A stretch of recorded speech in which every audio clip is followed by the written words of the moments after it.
हमारी पार्टी के जिला मंडल के लोग नहीं, प्रदेश के अध्यक्ष भी, हमारी पार्टी के बड़े बड़े नेता भी यहाँ पहुंचे हैं। लेकिन आज हम लोग यहाँ क्यों आए हैं? आज हमें आज से आना पड़ा है।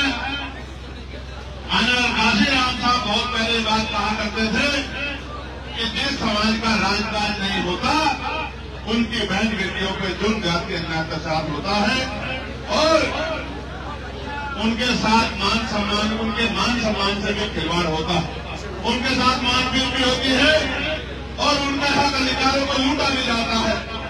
अलीगढ़ में, आगरा में, हाथरस में, कासगंज में, मथुरा में पिछले 4-5 महीने से अपराधों की बाढ़ आ गई है। चारों तरफ दलितों पे, पिछड़ों पे, मुसलमानों पे, जैनों पे, सिखों पे, बौद्धिस्टों पे हमले किए जा रहे हैं। उनके यहाँ जो समाज में ताकतवर लोग हैं उनको डराने का काम किया जा रहा है, उनको दबाने का काम किया जा रहा है। इसके पीछे सोचिए अपनी साजिश। उनको ऐसा लगता है कि अगर हमने इनके मजबूत लोगों को कमजोर कर दिया, इनके मजबूत लोगों को डरा दिया, दबा दिया, तो फिर इनका कमजोर समाज हमारा मुकाबला नहीं कर सकता। ये एक ऐसी गति है जो मेरे आपके सामने चैलेंज है। इस चैलेंज को हमें स्वीकार करना पड़ेगा और अपराधियों को, सामंतियों को मुंह तोड़ जवाब देने का समय आ जा गया है। यही बताने के लिए मैं अलीगढ़ खाना खाने नहीं आया, मैं अलीगढ़ मिठाई खाने नहीं आया, मैं अलीगढ़ में पंजे ऐसी की हवा लेने नहीं आया, मैं अलीगढ़ के शौर्य को, उनके शौर्य को, उनके सम्मान को जगाने के लिए आया हूं कि आप किसी कमजोर नहीं हो। कारण यह है कि पिछले 12-13 साल में हम लोग जो सत्ता से दूर रहे हैं, सत्ता से दूर रहने के कारण 2027 में तो 15 साल हो जाएंगे। महाकाव्य में रामचंद्र जी का वनवास भी 14 साल का था। 14 साल के बाद वो भी लौट के राजकाज करने लगे थे। आप तो मेरे साथियों डॉक्टर बाबा साहब अम्बेडकर के अनुयायी हो, इन्होंने ये कहा है कि राजनीति में हिस्सेदारी नहीं करोगे, इसका सबसे बड़ा दंड ये होगा कि आपके लोग आपके ऊपर शासन करेंगे। उन्होंने ये भी कहा है कि political power is the master की, इट इज द मास्टर की by which can you open and each every door of your success। यानी कि राजनीतिक सत्ता वो चाबी है जिसके द्वारा आप अपनी जो समस्याएं, उनके जो समस्याओं पे ताले रूपी जो दरवाजे बंद कर दिए गए हैं, उन सारे तालों को आप खोल सकते हो। आज आप यहाँ इतनी बड़ी संख्या में जुटे हो, अन्याय होने पे अन्याय को सबक सिखाने के लिए जुटे हो, लेकिन ये अन्याय हम पे क्यों हो रहा? क्योंकि पुलिस और एडमिनिस्ट्रेशन सरकार के अधीन होते हैं। जिनकी सरकार होती है, अच्छे अधिकारियों को मजबूरी में उनके हिसाब से काम करना पड़ता है। कभी कभी निर्दोष लोगों पे झूठे मुकदमे लगाने पड़ते हैं, निर्दोष लोगों को जेल भेजना पड़ता है, अपराधियों को बचाना पड़ता है। एडमिनिस्ट्रेशन कभी कभी अपराधियों के समर्थन में खड़ा हो जाता है। ये तो पूरा क्षेत्र गवाह है, चाहे हाथरस का मामला हो, मथुरा का मामला हो, आगरा का मामला हो, अलीगढ़ का मामला हो, चारों तरफ बहन बेटियां भी सुरक्षित नहीं है, नौजवान भी सुरक्षित नहीं है, समाज के सामान्य लोग भी सुरक्षित नहीं है, हमारी जमीन भी सुरक्षित नहीं है। आज अपनी जमीन, अपने बच्चों के सम्मान की रक्षा आपको हमें करनी पड़ेगी।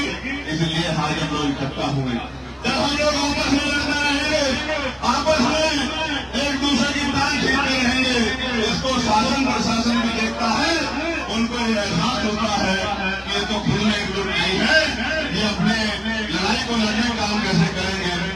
देखो प्यारे साथियों, वैसे तो मैं समाज के हर एक व्यक्ति से बहुत प्यार करता हूँ, लेकिन जो लोग मेरी बात को नहीं मानते उन पे मेरी नाराजगी भी इसका रूप में बड़ा सख्त रहता है। अक्सर आप देखते हैं कई बार मैं अपनी नाराजगी में पुलिस के भाइयों के साथ भी नाराज होता दिखाई देता।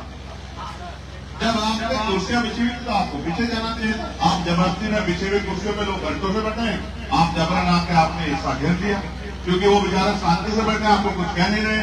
अब आप यहाँ खड़े होके कोई इधर को ठुमका लगा रहा है, कोई उधर को ठुमका लगा रहा है, फिर कामों में दम की चिंता भी, इतनी चिंता थी तो पहले आके बैठना चाहिए। तब तो आप आके बैठे नहीं, तब तो आप इधर उधर घूम रहे थे, कभी इस मंदिर की तरफ जा रहे थे, कभी इस बिल्डिंग की तरफ जा रहे। अब आपको परेशानी हुई तो कष्ट सहना सीखो, दर्द सहना सीखो। गुलामी की बेड़ियां काटना कोई आसान काम है क्या? जब ये देश आजाद हुआ, इस देश को आजाद कराने वाले क्रांतिकारियों ने अपने खून से आजादी को, क्रांति की लड़ाई को लड़ा, अपने खून से इस मिट्टी को दान करके तब जाकर आजाद दिलाने काम किया। आपको क्या लग रहा है? आजादी को थाली में सजा के लगा गया? क्यों भाई? दलित समाज के लोग आप राजकाज ले लो, पिछड़े वर्ग के लोग आप राजकाज ले लो, बहनों आप राजकाज ले लो, मजदूरों आप राजकाज ले लो, मुस्लिम समाज के लोग आप राजकाज, ऐसे में थोड़ा जाता है। लड़ाई लड़नी पड़ती, संघर्ष करना पड़ता है, पसीना बहाना पड़ता है, जुल्म सहने पड़ते हैं, आरोप करने पड़ते हैं, अन्याय करना पड़ता है और अन्याय के खिलाफ लड़ाई लड़नी पड़ती है। तब जाकर ये राजकाज आपके हिस्से में आता है। जो लोग राजकाज कर रहे हैं उनको मांगने मिला है, उन्होंने संघर्ष किया है, तब जाके उनको राजकाज मिला है। आप भी अगर चाहते हो कि आपको राजकाज मिले, मैं बात कह रहा था कि पिछले 13-14 साल से राजकाज हमसे दूर, राजकाज दूर होने के कारण आज बहन बेटियों पर जुल्म भी होता, कोई पीट करता है, बाद में आरोप लगा देता है कि जब किसी बच्ची को अब सब कह रहा था और सड़क पर शारीरिक रूप से पीट के खाल उतार लेता है, क्योंकि वो देख लेता है कि नीला पटका पहने हुए है तो बाबा साहब अम्बेडकर का अनुयायी है, ये सरकार बाबा साहब के खिलाफ है। और मैं ऐसे नहीं कह रहा हूं कि सरकार बाबा साहब के विचारधारा के खिलाफ है। इस बार डॉक्टर बाबा साहब अम्बेडकर की जयंती पर लेकर के लोगों ईमानदार से बताओ, क्या किसी एक भी नए गांव में बाबा साहब अम्बेडकर की शोभा यात्रा निकालने की परमिशन मिली क्या आपको? क्यों आपके आदत हिले? इसका मतलब समझते हो, अगर बाबा साहब के बच्चों की सरकार होती तो हर गांव में बाबा साहब अम्बेडकर की जयंती धूमधाम से बनती और शोभा यात्रा निकलती। लेकिन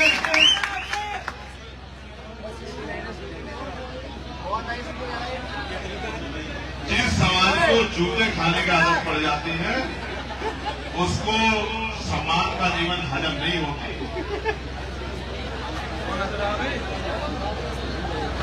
जो गुलाम समाज होता है वो गुलामी में भी खुश रहता है। मैं इसकी एक कहानी आपको जरूर सुनाऊंगा। एक बच्चे की एक हरकत में मुझे ये कहानी सुनाने के लिए मजबूर कर दिया। माने मंत्री जी, एक बार माननीय काशीराम साहब ऐसे ही एक रास्ते से गुजर रहे थे। जब गुजर रहे थे तो उनके साथी भी उनके साथ साथ चल रहे थे। उन्होंने कुछ आवाजों को सुनकर गड्ढे की तरफ झांक के देखा, जो दाएं तरफ बाईं तरफ में गड्ढा था। उस गड्ढे में 4-5 छोटे छोटे कुत्ते के पिल्ले लेटे हुए थे। उन्होंने गौर से देखा, देख के उनमें से एक बच्चे को उठाया, बाहर निकाला और फिर आगे बढ़ गए। बाकी लोगों ने देखा बच्चे तो कई सारे हैं, साहब ने एक को निकाला और वो भी आगे बढ़ गए। शाम के समय सब लोग ऐसे इकट्ठा हुए तो सवाल पैदा हुआ कि साहब एक बात पूछनी थी। तो साहब ने कहा बताओ कि साहब आज हमने ऐसा देखा कि आपने रास्ते में उस गड्ढे में से एक कुत्ते के बच्चे को निकाला। कुत्ते के बच्चे तो 4-5 थे, बाकी को आपने छोड़ दिया, ऐसा आपने क्यों किया? तो साहब ने कहा कि मैंने उस गड्ढे की तरफ झांक कर देखा तो एक ही था जो उससे निकलने का प्रयास कर रहा था, बाकी 3-4 तो उसी गड्ढे में खुश थे। अगर मैं उनको निकाल भी देता तो वो खुद उसमें कूद जाते। ये एक था जिसको उसमें घुटन महसूस हो रही थी, ये इससे निकलने का प्रयास कर रहा था। मैंने ये देखा, गौर किया कि यही निकलना चाहता है, इसलिए मैंने उसका हाथ पकड़ के निकाल दिया। आगे कल कोई उनमें से निकलना चाहेगा तो कोई और काशीराम आके उनको गड्ढे से निकाल देगा। की सह के आप सीटी बजाते हो, नारा लगाते हो, मोबाइल में वीडियो बनाते हो, तो मैं क्यों ना मानूं कि भाई आप गुलामी बने रहना चाहते हो। जब आपको गुलामी में मजा आ रहा है, राजकाज आपके पास है नहीं, नीले पटके आपने डांट लिए हैं, मोटरसाइकिल पर आप 2-2 दिन घूम रहे हो, गले में आपने जय भीम की तस्वीर डाल ली है, बाबा साहब की फोटो हाथ में ले ली है, आपको लगता है यही सब कुछ है, तो आपको किसी और चीज की जरूरत क्या है। जिस पर आंखें नहीं होती वो आंख ढूंढता है, जो भूखा होता है वो भोजन ढूंढता है, जो प्यासा होता है वो पानी ढूंढता है, जो भूख नंगा होता है वो स्वाभिमान देने के लिए कपड़े ढूंढता है, जो बिना कुर्सी के होता है वो कुर्सी ढूंढता है। और ये मेरा गुलाम समाज कुछ भी नहीं ढूंढता, रोता है जब जुल्म होता है, रोता है, हाथ जोड़ता है, चंद्रशेखर भैया आ जाओ, हमें बचा लो, हमें न्याय दिला दो, हमारी रिपोर्ट लिखवा दो, रिपोर्ट लिख गई है गिरफ्तारी करवा दो, हमारे खिलाफ झूठा मुकदमा हो गया है, इस मुकदमे खारिज करा दो।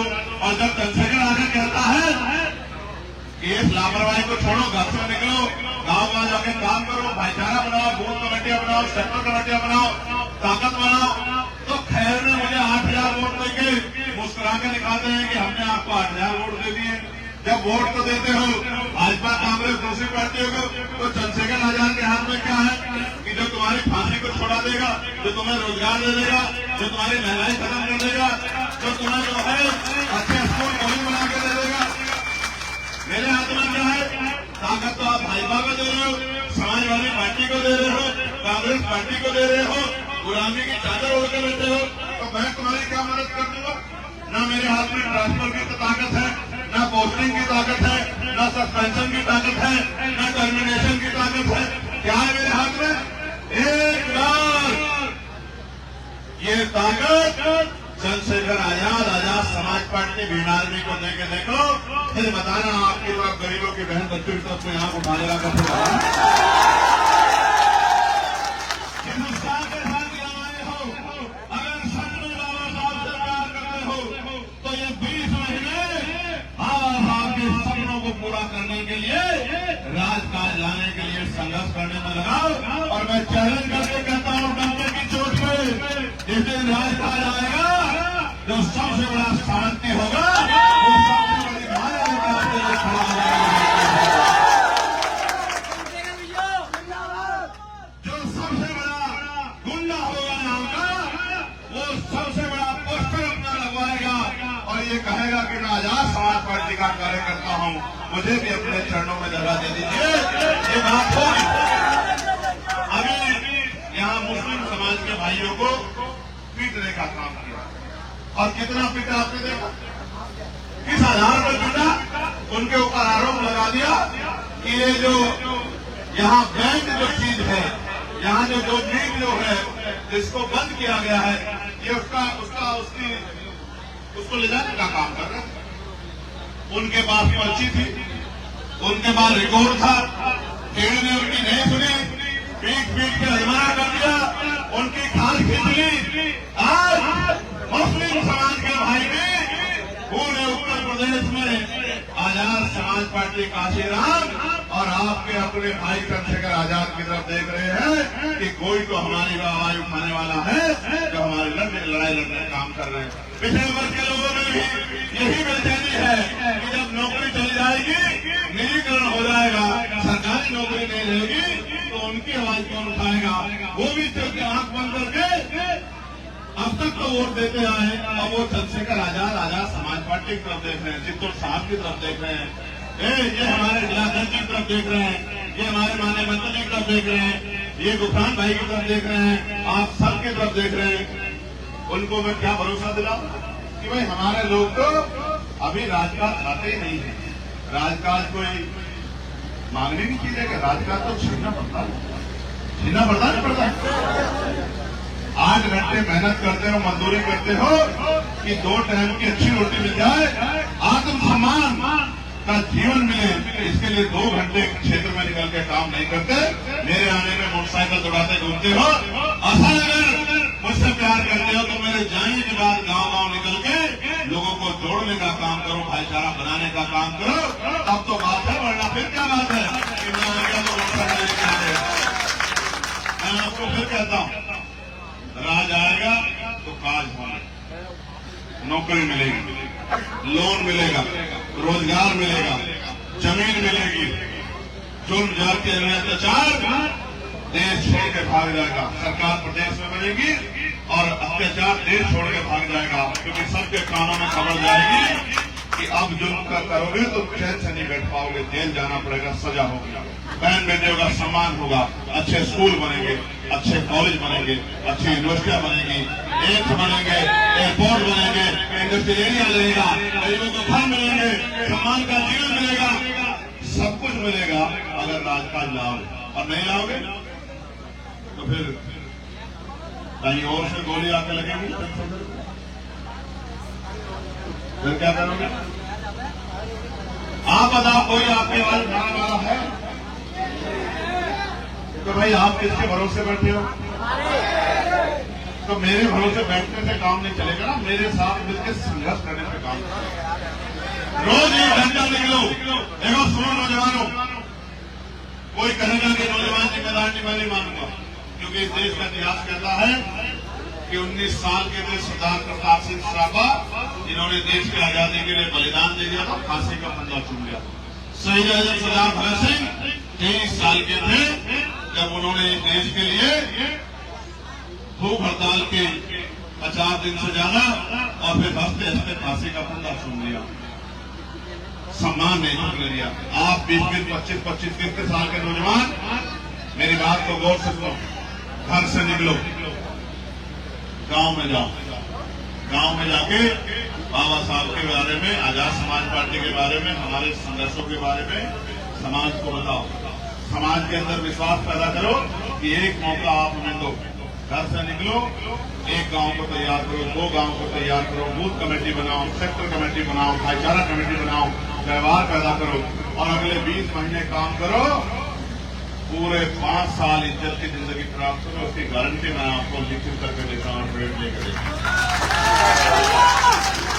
और इस 20 महीने में कभी आ गया कोई तो इधर भाग के चले गए, कभी आ गया तो भागते, ऐसे रहोगे तो फिर अगले 5 साल जो जुल्म होगा उसके जिम्मेदार आप लोग होंगे। जितनी बच्चों का रेप होगा, गरीबों की बच्चों का उसके जिम्मेदार आप सब लोग होंगे, क्योंकि आपने लापरवाही दिखाई, आपने ताकत नहीं बनाई। इसलिए आज सामंती जो है बच्चों की तरफ आंख उठा के देख रहे हैं, ये सिर्फ आपकी गलती, आपकी लापरवाही की वजह से। समाज में क्या इज्जत बनेगी आपकी? कि इनकी नालायकी की वजह से, इनकी लापरवाही की, इनकी गैर जिम्मेदारी की वजह से आज हमारी ताकत नहीं बन पाई। ऐसा बनना चाहते हो? ऐसा बनना चाहते? क्या जवाब दोगे उन बहनों को जो भरोसा करते हैं कि नीले पट्टे वाली हमारे देश की रक्षा करें? क्या जवाब दोगे उन माओ को? क्या जवाब दोगे इनके आंसू नहीं सूख रहे? मैं माननीय मंत्री जी को ये कहना चाहता हूं, माननीय मंत्री जी, ये हमला सिर्फ आप पे नहीं है, ये हमला हमारे पूरे समाज पे, हमारे मूवमेंट पे है। इस हमले को हम लोग बर्दाश्त नहीं करेंगे। ये बात मैं आपको बताने के लिए आज अलीगढ़ आया हूँ। आप चिंता मत करना, हम सब लोग आपके साथ ढाल बनकर खड़े हैं। आप अपने आप को अकेला मत कीजिए। और ये बात माननीय मंत्री जी के लिए नहीं कह रहा हूँ, मैं जिलाध्यक्ष जी को भी कह रहा हूँ, मैं यहाँ बैठे हर एक बहादुर अपने भाई को कह रहा हूँ, खड़े हो जाओ पैरों पर। यहाँ नहीं, कभी यहाँ खड़े हो जाओ। हाँ, मैं तुमको जानता हूँ, मेरी बात को पता नहीं क्या समझ करता। क्रांति खून मांगती है, खून देने का जज्बा है या नहीं, ये तो बताओ। तो मेहनत करो, मेहनत। घर से निकलो, लोगों को जोड़ने का काम करो, माँ बहनों को समझाने का काम करो, अपना निशान बताने का काम करो, बूथ कमेटियां बनाओ, सेक्टर कमेटियां बनाओ, और चेहरा रंग से नहीं चमकेगा, कपड़ों से नहीं चमकेगा, काम से चमकेगा। समझते हो? देखो माननीय मुख्यमंत्री जी तो संत है, संत आश्रम में रहते थे। कहाँ रहते थे? आश्रम में। वहां एक पीठ है बहुत बड़ा, भगवा वस्त्र पहनते हैं। आपके तरह मेरी तरह पैंट शर्ट नहीं पहनते, भगवा वस्त्र पहनते हैं, पूजा पाठ करते हैं, सुबह से शाम तक लगे रहते हैं। उससे उनके हाथ में इतनी ताकत नहीं आई कि किसी को न्याय दिला सके। असल ताकत कहां से आई? जब उनको प्रदेश के लोगों ने मुख्यमंत्री बना दिया, तभी तो ताकत आई ना। अब आप बताओ कि पूजा पाठ करने से ताकत आएगी या लोकतंत्र में वोट की ताकत से सरकार बना के ताकत आएगी? आप बताओ। तो सरकार बनती रहेगी भाजपा की और पार्टियों की, तो आपकी कैसे ताकत बनेगी? समझदार बन जाओ, मन पक्का करो, मन पक्का। ये तय करके निकलो कि आज मैं कम से कम 50 लोगों को जोड़े बगैर घर नहीं लौटूंगा। आज मैं 50 लोगों को अपनी बात को बता के समझा के अपने भाई के हाथों को मजबूत करने का काम करूंगा।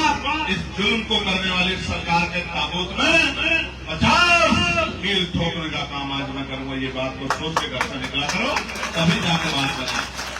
आप यहाँ आए हो, आज आपने एक छोटे से कॉल पे संख्या बल दिखाया है। मैं अपने पूरे पार्टी के सम्मानित साथियों का धन्यवाद करता हूं और आपसे कहना चाहता हूं और यहां आपके माध्यम से प्रशासन पुलिस से भी कहना चाहता हूं, देखो भाइयों, पुलिस का मुझसे बड़ा कोई हितैषी नहीं है, कोई हितैषी नहीं है। मैंने पार्लियामेंट में जिस परेशानी को पुलिस के लोग रोज झेलते हैं, क्या बच्चा बीमार है, पत्नी बीमार है, बहन बीमार है, माँ बीमार है, पिता बीमार है, बहन की शादी है, भाई की शादी है, बच्चों की पढ़ाई का मामला है, छुट्टी नहीं मिलती। मैं अकेला आदमी हूं जिसने पार्लियामेंट में ये आवाज उठाने का काम किया कि इनको सप्ताह में एक दिन छुट्टी मिलनी चाहिए। ये मांग उठाने का काम पार्लियामेंट में आपके चंद्रशेखर आजाद ने किया। छुट्टी मिल गई, अब ड्यूटी लगी है वहां सोनभद्रा में और रहने वाला आदमी मेरठ का, तो एक दिन तो आने में ही लग जाएगा। तो मैं ही अकेला ऐसा आदमी हूं जिसने पार्लियामेंट में लिखित में मांग उठाई। ये मांग देने का काम भी किया होम मिनिस्टर साहब को कि भाई पुलिस के जो भाई हैं इनको बॉर्डर स्कीम का जो समस्या है, इसको बॉर्डर स्कीम को हटाओ, इनको इनके बराबर के जिलों में लाओ, जिससे ये अगर छुट्टी मिले तो अपने परिवार के बीच में जा सके। ये भी इंसान है, ठीक है। ये मांग भी मैंने उठाई। इनकी वेतन विसंगता दूर हो, ये मांग भी मैंने उठाई। इनको हाउस जो है आसपास ही मिले, अपने परिवार को रख सके, ये मांग भी मैंने उठाई। मगर कई बार मैं निराश होता हूं जब पुलिस के भाई इतना दबाव महसूस करते हैं कि निर्दोषों पे झूठे मुकदमे करते हैं। बड़ी तकलीफ हमने होती है, इससे मेरी नाराजगी है। ये पुलिस से नहीं है, ये कुछ कम पुलिस कर्मियों की इस तरह की जो सोच हो या जिस दबाव में काम करते हैं उससे है। मैं पुलिस के भाइयों को कहना चाहता हूं, वो जोर दबाव से बाहर निकल के आपको